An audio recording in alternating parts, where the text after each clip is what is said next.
मुलांनो, सध्याचा एकदम ट्रेंडिंग विषय आपला गिबली आर्ट्स. तुम्ही कितीतरी जण लाईक्स वाढण्यासाठी, व्ह्यूज वाढण्यासाठी आपल्या सोशल मीडिया प्लॅटफॉर्म वापरतात.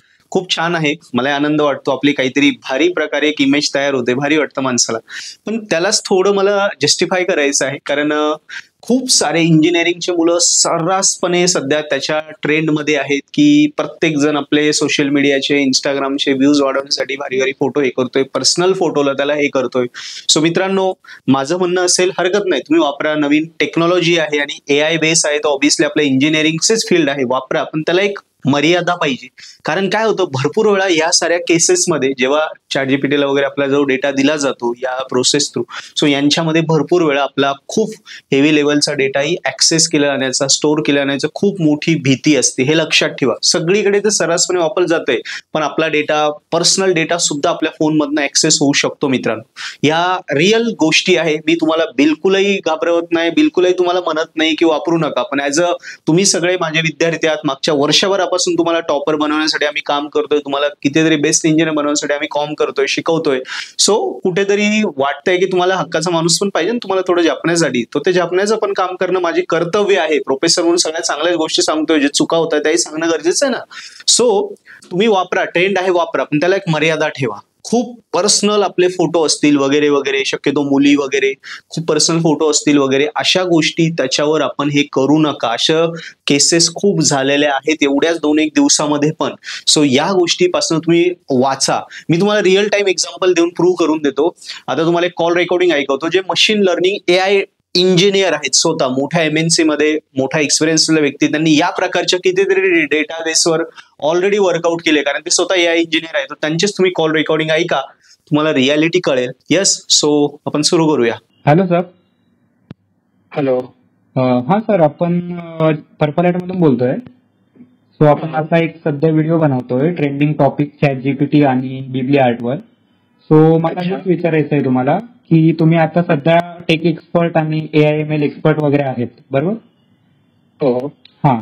सो आपल्या मुलांचा एक क्वेश्चन आहे आणि बाकी पण आहे सिटिझनशिप वगैरे, त्यांचा पण एक क्वेश्चन आहे की आता गिबली आर्ट वगैरे ट्रेंडिंग टॉपिक आहे बघा. So it safe or not?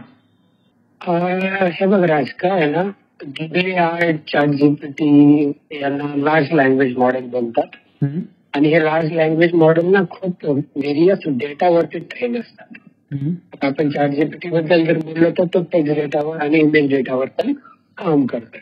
तर आता लेटेस्ट जे जिबली मॉडेल आहे, त्या जिबली मॉडेलचं काय आहे ना, तो मॉडेल इमेजवर ट्रेन आहे आणि तो काय आहे, ज्ञान बेस आहे.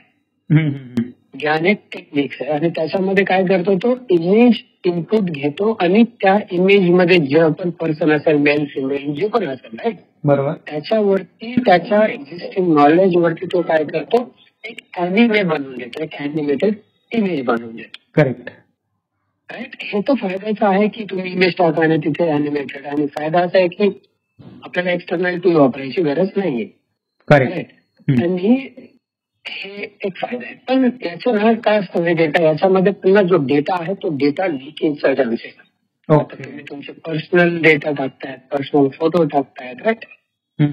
आता तो तुम्ही टाकतायत म्हणजे ना, तो मॉडेल काय करतो, तुमच्या डेटावरती तो ट्रेन होतो, पॅटर्न फाइंड करतोय. ओके. आता याच्यामध्ये प्रॉब्लेम असा होईल की तो डेटा नेक्स्ट टाइम मध्ये कोणी एखाद्या पर्सनने प्रॉम्प्ट टाकला आणि तो प्रॉम्प्ट टाकल्यानंतर तो चेहरा तुमच्यासारखा त्याने हॅलोजिनेट करून त्याने जनरेट केला.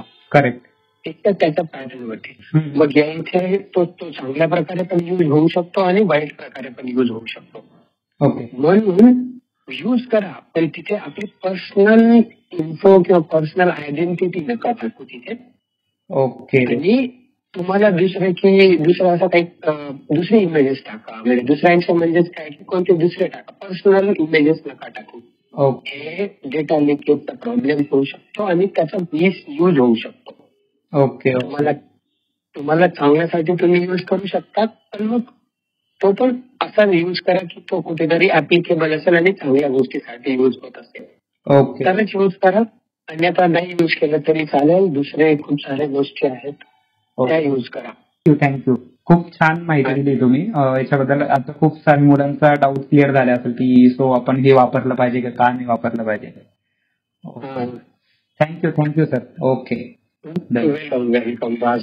सो मित्रांनो, तुम्ही बघितलं ही रिअल रेकॉर्डिंग होती की याच्यातनं त्यांनी तुम्हाला रियालिटी सांगितलं. सो मी पुन्हा एकदा सांगेल, जिबली आर्ट बेस्ट कॉन्सेप्ट आहे, ट्रेंडिंग आहे, वापरा, पण एका मर्यादेमध्ये आपल्याला वापरायचे की आपले खूप पर्सनल फोटो वगैरे वगैरे गोष्टी पर्सनलाइज तिथे करायचं नाही, कारण शेवटी आपला डेटा खूप महत्वाचा आहे. सो या गोष्टीवर आपण काळजीपूर्वक लक्ष ठेवायचं. व्हिडिओ आवडला असेल, तुम्हाला फायदा होत असेल, आपल्या मित्रांपर्यंत सुद्धा शेअर करा आणि चॅनल सबस्क्राईब करा. थँक्यू.